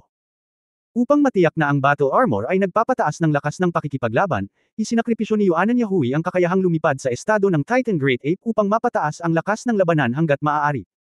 Sa makatuwid, nang sabihin ni Amorous Daoluo Zhangzin na ang lahat ay handa ng lumipad, maaari lamang niyang bitawan ang Fallen Angel Martial Arts upang maghanda para sa paglipad. Tianshuang, ang pangalan ng battle armor ni Yuanan Yahui. Langit ng mga anghel, dobleng dragon at punyal. Sa orihinal, naghanda si Yuanan Yahui na ibigay sa kanya ang 7 character battle armor na tinatawag na Titian, ang Titan Great Ape at ang Fallen Angel, na kumakatawan sa kanyang dalawang martial arts. Nahirapan si XCXC at pinadagdag niya ang kanyang pangalan. Dahil dito, hindi niya alam kung gaano karaming mga pangako ng katapatan ang kanyang inilabas. Tianshuang Yuanan Yahui. Ang battle armor ni Shu Xiaoyan ay ang pinakakahanga-hanga sa lahat ng tao. Matapos maabot ng kanyang battle armor ang level ng dalawang character, ang battle armor mismo ay nagiging ganap na transparent, na parang inukit mula sa kristal. Ito ay komplikado at napakarilag. Ipinakita ang sandata ng labanan. Ito ay isang streamline na hugis na binubuo ng iba't ibang mga bilog. Sa loob ng battle armor, tila may hindi mabilang na mga bituin. Ang konsepto ng disenyo na ito ay hinango sa lugar kung saan sila nasa obserbatoryo. Ang maliit na starlight na iyon ay pinakawalan ng core magic circle, na may napakalakas na blessing effect sa kanyang kakayahan, na maaaring paikliin ang release time ng bawat isa sa kanyang Star Staff Spirit ability at dagdagan ang effect time. Kasabay nito, maaari nitong ilabas ang mismong Star Barrier Shield, at ang lakas ng depensa nito ay napakalakas, lalo na sa gabi, sa tulong ng Star Power, ang lakas ng depensa ay maaaring lumampas pa kay Shu Lizi. Xingyo, ang pangalan ni Shu Xiaoyan ay Dojia. Ang bituin ng Star Barrier, ang Yu ng Le Zhenghao. Walang duda na ang huli ay nagmula sa Le Zhenghao. Xingyo Shu Xiaoyan. Si Le Zhenghao ay nakatayo sa likod ni Shu Xiaoyan, hinawakan ng dalawang kamay ang kanyang napakalinaw at napakapinong pakpak. Ang kanyang sariling pares ng mga puting pakpak ay nakabukas sa kanyang likuran, at ang kanyang sandata sa labanan ay kapareho ng kulay ng isang salitang sandata ng labanan, puti at walang kamali-mali. Sa mga gintong linya, ang kanyang sandata sa labanan ay mukhang marangal at puno ng sagradong lasa. Ang bawat sagradong rune ay nakaukit sa armor ng labanan, ang battle armor mismo ay mukhang mas makapal ng kaunti kaysa sa one-word battle armor, at ang pattern ay mas kahanga-hanga. Ang isang pares ng mga pakpak ay ganap ding natatakpan ng sandata ng labanan, na may korona sa tuktok ng kanyang ulo, at ang kanyang buong katawan ay puno ng sagradong aura. Araw pa noon, at ang araw ay sumisikat sa buong mundo, sumisikat sa kanya, nagdaragdag ng kaunting kapangyarihan sa kanyang sagradong hininga. Taliwas kay Shu Xiaoyan, sa araw, nagtataglay siya ng isang sagradong kaluluwang martial angel, at mas lalakas ang kanyang kapangyarihan sa pakikipaglaban. Tianyan, ang pangalan ng Le Zhenghao Daokai. Angel's Day, ang mga salita ni Shu Xiaoyan. Tianyan Le Zhenghao. 8 tao, 8 body armor. Nang lahat sila ay may sariling dalawang character na battle armor, ang kanilang cultivation base ay naitaas na sa ibang level. Kung ikukumpara sa one character battle armor, maliban kay Lezengyo, ang hitsura ng battle armor ng ibang tao ay nagbago ng malaki. Ito rin ang sadyang ginawa ni Tang Wulan sa proseso ng produksyon. Malamang na hindi nila maipakita ang kanilang tunay na kulay sa mahabang panahon sa hinaharap. Sa kasong ito, ang pagprotekta sa kanilang sarili ang pinakamahalagang bagay. Bagamat ang kanilang mga nakaraang battle armors ay hindi masyadong inihayag sa harap ng mga tao, posible pa rin para sa isang taong may puso na malaman na ang hitsura ng battle armors ay nagbago ng kaunti, medyo nagsasalita, ito ay hindi masyadong halata. Ang sitwasyon ni Lezengyo ay medyo espesyal. Ang kanyang battle armor ron ay natatangi sa linya ng mga sagradong anghel. Kung masyadong nagbago ang battle armor, malaki ang epekto nito sa kanyang combat effectiveness. Pagkatapos ng komprehensibong pagsasaalang-alang, pinananatili pa rin niya ito. Ang orihinal na estilo. 8 tao, Longyu Tang Wulan, Longlin Guyana, Tianyan Lezengyo, Xingyu Shu Xiaoyan, Tianshuang Yuan En Yahui, Longai Xi, Xingjie Xinglan, at Star Garden Shu Lizi. Pagdating nila sa 2-character battle armor, sa wakas ay nakuha na nila ang sarili nilang mga titulo. Kombinasyon ng Wan at pangalan ng magkasintahan. Pinanood ni Zhang Xin ang paglabas nila ng kanilang battle armor. Nang makita niyang kumakalat ang pares ng pakpak o pakpak, hindi mapigilan ng mukha niya ang pagpapakita ng time ng ngiti. Iyon ang unang pagkakataon nang umiti siya ng napakasaya mula nang dumanas ng sakunaang Tang Sect at Shrek Academy. Ang mga kabataang ito ay mas mahusay kaysa sa kanyang hinuhusgahan. Hindi lamang sila nagkaroon ng cultivation base na higit na nakahihigit sa kanilang mga kapantay, ang battle armor na ito ay pambihira din, at tiyak na hindi ito isang padalos-dalos na pagsisikap para sa panandaliang promosyon. Ang pundasyon ng sandata ng labanan ay napakatibay. Lahat sila ay pinakaangkop para sa kanila, at ang kalidad ay higit na nakahihigit sa pagkakaroon ng parehong antas ng armor ng labanan. Sundan mo ako. Habang nagsasalita, niyugyug ni Zhang Xin ang kanyang katawan at naabot ang langit sa itaas ng lambak. Ang 8 Tang Wulan ay nagpakpak din ng kanilang mga pakpak, at sinundan siya sa hangin. Para sa paglipad, ang pinakamagaling dito ay sina Yuan Yahui at Lezengyo, na may kakayahang lumipad. Matapos magkaroon ng ibang tao ng 2-character battle armor, mas kaunting pagsasanay sa paglipad ang ginawa nila, at ang paglipad sa himpapawid ay tila medyo hindi matatag. Ngunit lahat sila ay kamanghamanghang mga henyo ng isang henerasyon, ngunit na-control nila ang kanilang mga katawan sa isang iglap, ang kanilang mga pakpak ay kumalat, ang kanilang kapangyarihan ng kaluluwa, at sila ay patuloy na lumulutang sa hangin. Ikan-away ni Amorous Dauluo ang kanyang kamay at nanguna sa pagbagsak patungo sa lambak. Kasabay nito, isang mahinang gintong liwanag ang pinakawalan mula sa kanya, na naging maskara, na sumasakop sa lahat ng 5 taong Tang Wulan. Nang lumubog ang maskara, agad na nakita ni Tang Wulan at ng iba pa na mayroong isang layer ng makulay na ambon sa lambak, na mukhang napakaganda. Gayunpaman, nang bumagsak ang maskara sa 7 kulay na fog, nagulat sila nang makita na sa cultivation base ng Amorous Dauluo, nagsimulang lumitaw ang marahas na pagbabago-bago ng enerhiya sa ibabaw ng kanyang body protection mask, at nagsimula silang lumitaw sa lahat ng dako. Mga lubak. Ito ay isang makulay na nakakalason na miasma. Isa sa mga pinaka-nakakalason na lason sa mundo. Anuman ito ay kaagnasan nito. Ito ay namumuo sa itaas ng lambak na ito sa loob ng maraming taon, at ito ay orihinal na natagpuan sa nakapaligid na kagubatan. Sa sobrang lakas, tinipon nila ang mga ito sa tuktok ng lambak na ito at pinataas ang kanilang konsentrasyon. Kahit na ang mga itim na antas ng mecha ay masira ito, kung sila ay ganap na masira, kung sila ay ganap na masira, kung sila ay ganap na masira, kung sila ay ganap na masira. Maging Super Dauluo o mas mataas lamang sa pamamagitan ng pag-asa sa sarili nitong kapangyarihan ng kaluluwa upang protektahan ang katawan ang makatiis sa pagguho ng makulay na nakal-alasong miasma sa maikling panahon. Walang alinlangan na ito mismo ang pinakamatibay na proteksyon para sa mga mata ng yelo at apoy. Napakalason nito, kahit na ito ay talagang isang Super Dauluo, ito ay malamang na masampal kung hindi ito malinaw ng maaga. Buti na lang at hindi masyadong makapal ang nakal-alasong fog. Pagkatapos maglakbay ng ilang 10-10 metro, ang linya ng paningin ay biglang bumukas, at isang maliit na lambak na hindi masyadong malaki ang makikita sa paningin ng lahat. Upang makita ng malinaw ang sitwasyon sa lambak, agad na nabigla ang lahat sa kakaibang tanawin sa kanilang harapan. Ang unang bagay na nakakuha ng mata ay isang kakaibang lawa. Ang lawa ay may 2 kulay, asul sa isang gilid at pula sa kabila. Ang 2 kulay na lawa ay naiiba at hindi sumasalakay sa isa't isa. Ang 2 mata ng yelo at apoy ay dapat ay panggilan dito. Sa baybayin ng 2 kulay na lawa na ito, mayroong lahat ng uri ng kakaibang mga bulaklak at mga damo, at mayroon pang ang isang malaking bulaklak na mukhang napakalaki mula sa langit. Sa paningin ng Purple Magic Pupil ni Tang Wulan, hindi niya nakilala ang karamihan sa mga halaman. Walang alinlangan na ang mga ito ay nangungunang mga kayamanan. At sa susunod na sandali na lumitaw sila sa himpapawid, isang serye ng mga malupit na kaisipan ang biglang dumaloy mula sa ibaba at nahulog sa kanila.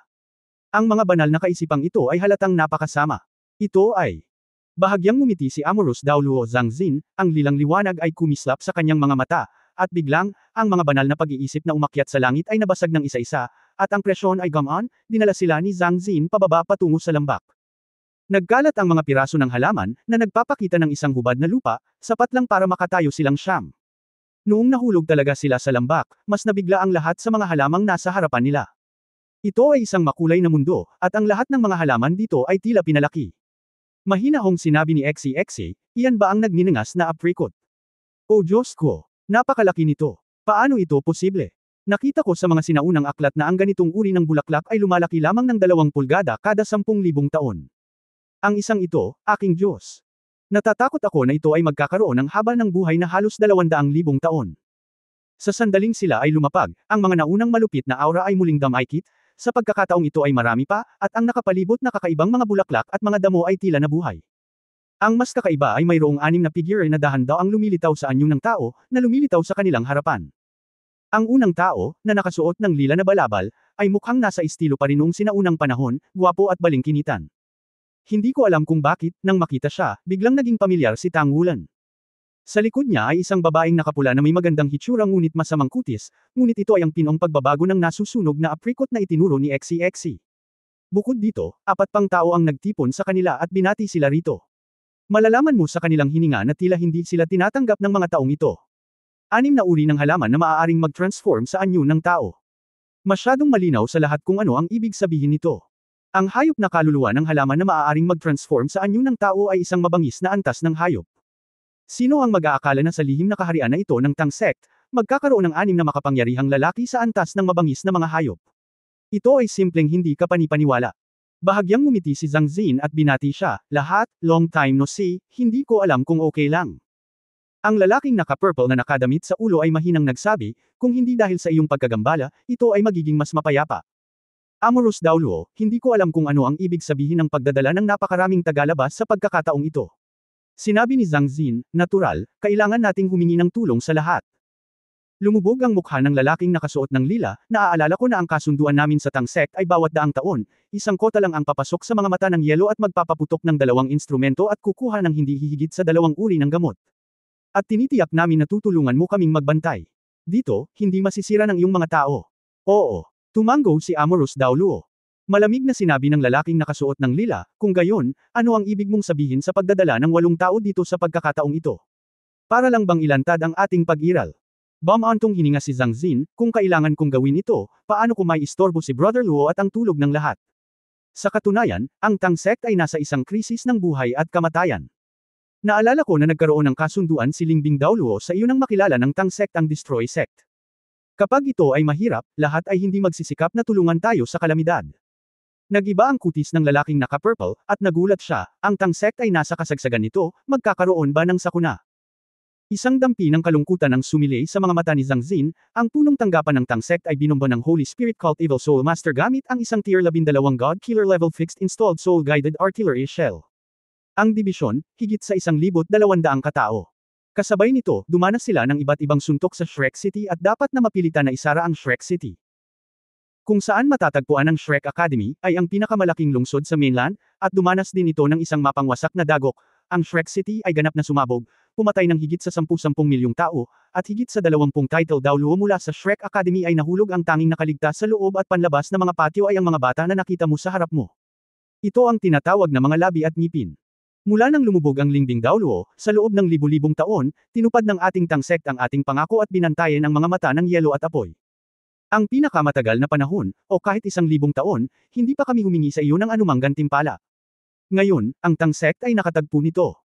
Ang sakuna ng pagkalipol, kung ang lahat ay tatanggi na tumulong sa hinaharap, si Tang ay talagang tatanggi na tumulong sa hinaharap, kung ang lahat ay tatanggi na tumulong si Tang, sa hinaharap. Panatilihin ang mga lihim dito, at mawawasak ng isang malakas na kaaway sa oras na iyon, kapag ang mga mata ng yelo at apoy ay nalantad, natatakot ako na wala kang kapayapaan kahit na ang iyong base ng pagtatanim ay sapat, ang lahat ay hindi mahusay sa pakikipaglaban. Pagkasabi nito, muling bumantong hininga si Amorous Daoluo, tinitigan ang lalaking naka-purple sa kanyang harapan, na may pag-asa sa kanyang mga mata. Kumunot ang noo ng lalaking naka-purple, lumingon at tumingin sa mga kaibigan niyang kasama. Ang banal na kamalayan ay mabilis na nagbabago, malinaw na nakikipag-usap sa isa't isa. Ito ang unang pagkakataon na narinig ni Tang Wulan ang tungkol sa tunay na pagkatalo ng Tang Sect at Shrek Academy sa antas ng title Dao Luo. Hindi ko mapigil ang mabigat sa loob ng ilang sandali. 30 makapangyarihang eksperto sa antas ng title Dao Luo ang bumagsak. Ang Shrek Academy ay ganap na nawasak, at ang Tang Sect ay na-trauma din. Higit pa rito, ito talaga ang pinakamahirap na panahon upang harapin ang sitwasyon kung saan ang lahat ay nagtutulak pababa sa pader. Walang alinlangan, ang Eyes of Ice and Fire ay isa sa pamana ng Tang Sect. Sa tulong lamang ng mga detalyeng ito na minsan nang inihanda, magkakaroon ng kakayahan ang Tang Sect na ibalik ang tubig. Maya-maya, lumingon ang lalaking naka-purple at tumingin kay Zhang Xin na may nakakapasong mga mata, paano gusto ni Amorous Dao Luo na tulungan tayo? Sinabi ni Zhang Xin sa malalim na boses, kailangan kong bigyan ng bawat isa sa 8 bata na ito ng hindi bababa sa 100,000 taong gulang na makalangit na mga materyales upang higit pang mapahusay ang kanilang paglilinang at potensyal.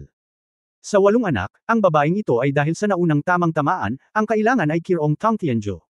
Ang iba ay kailangang magpasya ayon sa kanilang sariling sitwasyon. Imposible. Halos walang pagdadalawang isip na tumanggi ang lalaking naka-purple. Matapos marinig ang mga salita ni Zhang Xin, hindi mapigilan ni Tang Wulan na matigilan ng palihim. Isang kayamanan ng langit at lupa na may 100,000 taon ng paglilinang. Baka gusto mong kainin ang mga posisyong ito. Paano magkakasundo ang mga tao? Galit na sinabi ng lalaking nakasuot ng lila, Amorous Dao Luo, huwag mo itong labis.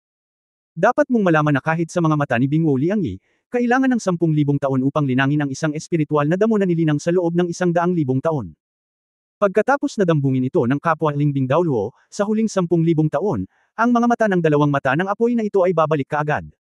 Sa malungkot na eksena 10,000 taon na ang nakararaan. Sinabi ni Zhang Xin sa malalim na boses, kapatid na Luo, magkakaroon ba ng patay na itlog sa ilalim ng pugad? Kung hindi ito mapilit, hindi ako gagawa ng ganoong kahilingan. Mangyaring mag-isip ng 2 beses si Kuya Luo. Tulad ng sinabi niya, siya ay humakbang pasulong, at ang hininga ng sangkap ay biglang namumulaklak, at ang mundo ay tila naging marangal sa isang iglap, ang nakakatakot na presyon, nakakasawa. Narinig ni Tang Wulan na sinabi ng guru na ang taong ito sa kanyang harapan ay nasa limitasyon ng antas ng Dao Luo. Kahit na ang cultivation base ay hindi kasing ganda ng Qingtian Dao Luo na pumanaw na, natatakot ako na hindi ito magkaiba. Higit pa rito, ngayon ang madamdaming Dao Luo na ito ay hindi pa naglalabas ng kanyang 4-character battle armor. Nahaharap sa mga halamang kaluluwang hayop ng 6 na mabangis na hayop, si Zhang Xin ay hindi natakot dito. Mas mukhang kalaban sa 6. Bagaman may lasa ng pagmamataas, ngunit kailangan itong iparamdam sa mga tao ang panig ng dominanteng panig. Malamig na bamantong hininga ang lalaking nakasuot ng lila, ito ang mata ng yelo at apoy, ngunit hindi ang iyong Tang Sect. Hindi mo ba naisip na wala tayong anumang paghahanda sa loob ng maraming taon? Isang layer ng purple na kahulugan ang namukadkad mula sa kanya, at biglang, isang kakaibang halimuyak ang bumungad sa kanyang mukha, na nagpa-refresh sa kanyang puso. Matapos maamoy ng Shrek 7 Devils ang amoy na ito, agad nilang naramdaman na gamaan ang kanilang buong katawan, at sila ay hindi maipaliwanag na komportable. At sa mga mata ng yelo at apoy na Liangyi sa likod ng mabangis na mga hayop, ang mga lawa na may iba't ibang kulay ay biglang tumaas sa kalangitan, umaaligid at tumataas na parang 2 higanteng dragon. Ang 2 figure ay unti-unting lumitaw sa lawa. Maligayang pagdating sa Dragon Lord. Magalang natanggapin ang Dragon Lord. Ang lalaking nakasuot ng lila ay umatras kasama ang iba pang 5 mabangis na hayop, na nagpapakita ng isang magalang na tingin. Nasuspine sa itaas ng mga mata ng 2 instrumento ng yelo at apoy, ay isang higanteng dragon na nabuo sa pamamagitan ng paghalay ng 2 lawa, ang isa ay nagyayelong asul at ang isa ay pula. Ang lahat ng katawan ni Xuanglong ay naglabas ng nakakasilaw na kinang, tumawid ng may malupit na aura, kasama ang cultivation base ng Amorous Dao Luo Zhang Xin, nagbago ang kanyang mukha at umatras siya ng isang hakbang. Tumayo sa harap ni Tang Wulan at iba pa. Sa hitsura ng asul at pulang double dragon, ang lahat ng mga halaman sa mata ni Bingwo Liangyi ay tila nabuhay, at ang sigla ng 2 instrumento ay biglang tumaas, at maraming mga halaman ang nagsimulang tumubo ng mabilis, at ang lahat ng presyon ay nasa Tang Wu. Dumating si Lin at ang kanilang pang-aapi. Napakapangit ng mukha ni Zhang Xin, Brother Luo, binantayan ng Tang Sect ko ang mga mata ng yelo at apoy sa libu-libong taon. Handa ka bang harapin kami ng ganito? Mahinahong sinabi ng lalaking nakasuot ng lila, bantayan mo kami. Oo, nabawasan mo kami ng maraming hindi kinakailangang problema. Ngunit sa parehong paraan, marami rin kaming naibigay sa iyo. Mula noong ninuno mo na si Tang San ng Tang Sect, tumigil ka na ba? Mga pag-aangkin mula sa amin. Tungkol naman ngayon, dahil ang iyong Tang Sect ay humihina na, wala nang masasabi pa. Sa hinaharap, wala na kaming proteksyon sa sarili namin. Wala na kaming kakayahan. Bahagyang itinaas ni Zhang Xin ang kanyang kilay, hindi nag-aalala si Kuya Luo na ilalabas ko ang sitwasyon ng yelo at apoy. Pagdating ng oras, lahat ay mapupuntahan. Bahagyang ngumiti ang lalaking naka-purple, basta mananatili kayong lahat dito ngayon, ihahayag ba ng tangsek ang sitwasyon natin? Napangiti si Zhang Xin sa galit, mukhang malaki ang tiwala ni Brother Luo, hindi mo ba naisip na kaya mo akong panatilihin? Walang pakialam na sinabi ng lalaking nakasuot ng lila, kung hindi ka sigurado, natural na hindi mo ibabalik ang iyong mukha. Alam mo ba ang pinagmula ng dalawang master ng dragon? Bahagyang gumalaw ang mga mata ni Zhang Xin, Brother Luo, pakiusap turuan mo ako. Ang lalaking naka-purple ay nagsabi, noon, ang Dragon God, ang ninuno ng Soul Beast, ay ipinanganak na may 9 na anak.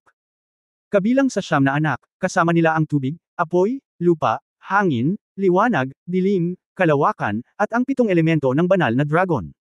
Pagkatapos ay idagdag ang Mountain Dragon at ang ulo ng pinakamalakas na dragon, ang Golden Dragon.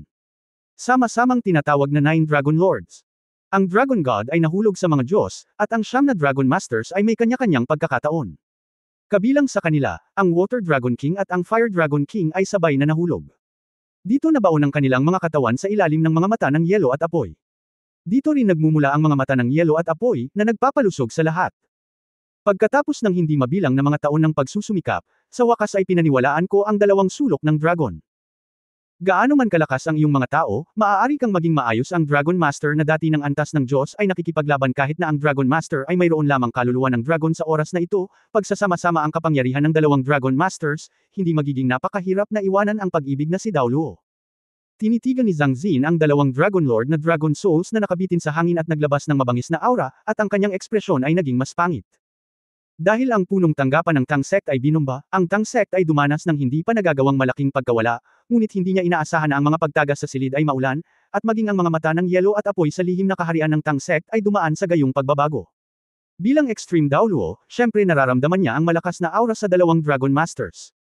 Bagamat sila ay bumagsak, tanging ang kaluluwa ng dragon ang natitira, ngunit ang isip ng 2 master ng dragon ay napakalakas. Mag-isa, tinanong niya ang sarili na halos hindi niya kayang makipaglaban sa 4 na karakter na panlaban na armor, ngunit kung ang 2 ay isa, napakahirap para sa kanya na panatilihin ang kanyang sarili kung siya ay sumire sa lahat ng kanyang lakas. Ang paghatol ng taong nakasuot ng lila ay batay sa Extreme Dao Luo, at siya ay may limitadong kaalaman sa battle armor. Ngunit, kahit na, kasama ang 6 na mabangis na hayop sa harap niya. Kahit na siya ay makatakas, siya ay magdaranas ng matinding pinsala, ngunit si Tangwulan at ang 8 sa kanila ay ganap na walang pagkakataon na mabuhay. Kung tutusin, masyado pa akong confident. Sa isang mahinang buntong hininga, sinabi ni Amorous Dao Luo Zhang Xin, Brother Luo, kung handa akong kunin ang mga batang ito, patuloy kong paprotektahan ang mga mata ng yelo at apoy alinsunod sa nakaraang Tang Sect at sa iyong pangako. Siguro kung maaari tayong palayain ni Brother Luo. Napangiti ang lalaking nakasuot ng lila, dapat malaman ng Amorous Dao Luo na kapag naabot mo na ang aming antas, ang iyong karunungan ay hindi mas mababa sa iyong mga tao. Paano mo masasabi ang mga walang muwang na salita? Nabunyag na ang ating background, paano ka namin hahayaan na umalis ng buhay? Nanlamig ang mga mata ni Zhang Xin, sa tingin mo ba ay kaya mo akong panatilihin? Kung siya lang ang sarili niya, natural na hindi siya magiging kampante, ngunit para mabuhay ang mga batang ito ng Tang Sect at Shrek Academy, kailangan niyang gawin ito. Nang malapit na niyang bitawan ang 4-character battle armor para pigilan ang kalaban, biglang may boses na nagmula sa likuran niya. Deputy Hall Master, ang kaluluwa ng dragon na ito ay wala. Sa sandaling lumabas ang pangungusap na ito, agad nitong nakuha ang atensyon ni Zhang Xin at ng 6 na mabangis na hayop sa harapan niya. Hinawakan ni Tangwulan ang kamay ni Guyu, lumapit kay Zhang Xin, tumingin sa lalaking naka-purple na nakadamit sa kanyang harapan, at mahinahong sinabi, dahil alam ng iyong kamahalan na mayroong Ice Dragon King at Fire Dragon King, hindi ko alam ang aura natin. Habang nagsasalita, ang vortex ng chi at dugo sa katawan ay umikot ng marahas, at ang dugo ng Golden Dragon King ay tumaas at huminga. Bagamat ignorante si Gu Yana sa oras na ito, sa ilalim ng impluwensya ng magkahawak na kamay ni Tangwulan, lumitaw ang isang kulay pilak na kinang sa kanyang katawan, at ang pagbabago-bago ng mga nakapalibot na makukulay na elemento ay biglang naging marahas, at ang katawan ni Tangwulan ng dugo at hininga ng Golden Dragon King ay kumikinang ng maliwanag. Sa kalagitnaan ng hangin, ang 2 umiikot na yelo at apoy na dragon at mga kaluluwa ng dragon ay tila biglang tumigil. Pagkatapos, 2 liwanag at anino ang bumagsak mula sa langit, na lumulutang sa isang lugar na halos 100 metro lamang ang taas ng kanilang mga ulo. Ang nakaraang nakakatakot na pressure ay agad na nawala, at isang uri ng paghanga ang pinakawalan mula sa mga kaluluwa ng dragon ng 2 Dragon Master, yelo at apoy, at maging ang kanilang mga emosyon ay puno ng pananabik. Tumawa si Gu Yana, ikinapak ang kanyang mga pakpak, at umakyat sa langit. Nang malapit nang huminto ang lalaking nakasuot ng lila, si Zhang Xin na nasa hindi kalayuan sa kanyang harapan ay biglang sumambulat sa isang napakatalim na ideya, na bigla silang siniil upang hindi makagalaw. Umangat si Guyu sa langit, hindi huminto si Tang Wulan, ngunit nagtaas ng mahabang sigaw sa langit. Ang malaking gintong ulo ng dragon ay tumakip sa kanyang katawan, at iyon ay ang gintong dragon na Dagandong. Sa tunog ng kanyang pag-ungol ng dragon, ang dalawang Dragon Masters ng yelo at apoy sa hangin ay nagulat lahat, at lumitaw ang isang duwag na mod. Bilang mga kaluluwa ng dragon, wala silang karunungan, ilang orihinal na kakayahan lamang ang umiiral. Sa mga taong ito, sila ay na-moisturize at tinulungan ng maraming mga plant-based soul beast bago sila muling nabuo, ngunit gaano man sila kalakas, ang mga gene na nagmula sa pinakamalalim na linya ng dugo ay hindi mababago. Ang Dagandong ng Golden Dragon King at ang hininga ng Silver Dragon King ang lahat ng kanilang pinakamalapit at direktang humahadlang. Ikinapak ni Guyana ang kanyang mga pakpak at umangat sa hangin. Ang Shuanglong Lord ay agad na lumibot sa kanyang magandang katawan, na may mga alon ng mga dragon sa kanyang bibig. Tumawa si Guyana na parang mga kampanang pilak. Ilang saglit pa'y tila natangay ang dating manipis na ulap. At walang laman. Ang mga mata ni Zhang Xin ay puno rin ng pagtataka, at ang dugo ng lalaking nakasuot ng lila ay lalong kumupas, at sinabi niya ng may pagtataka, Golden Dragon King, Silver Dragon King.